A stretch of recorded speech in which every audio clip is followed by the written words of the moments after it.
I'm Jeff Altman, the Big Game Hunter. I'm the head coach of JobSearchCoachingHQ.com and NoBSCoachingAdvice.com.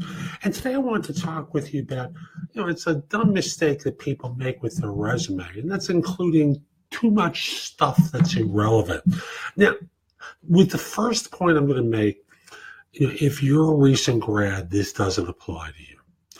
And that is the notion that you're putting in way too much stuff about your college years. If you're a recent grad, that's really all you got going on. But, if you're someone who has a few years in the field, no one cares what clubs you belong to in college. They don't really care all that much about your GPA unless you were valedictorian or got a ridiculously high degree. What they care about what you've done. So don't include too much detail.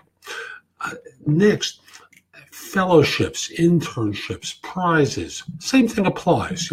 If you were a White House fellow, if you got an internship that's unusually well regarded, if you received a fellowship or an award that was extraordinary within your sector, you include that. But for most of you, that's not the case.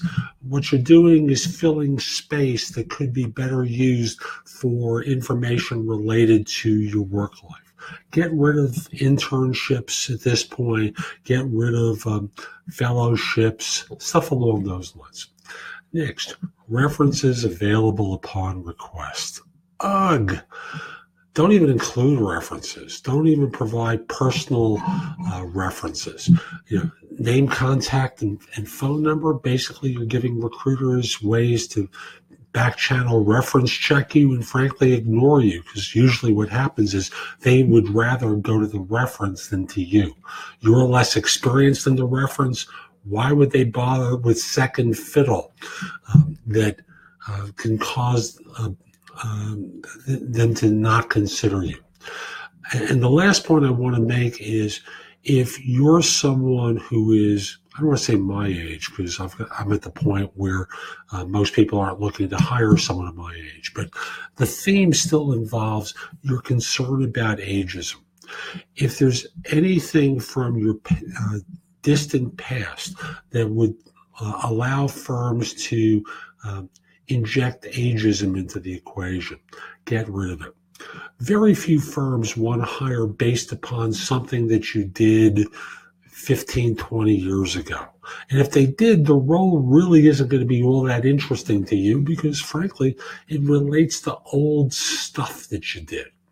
Do you really want to go back and do stuff related to, I don't know, the pre-9/11 days or recently after that? I'm doing this in 2017. I think you get my point.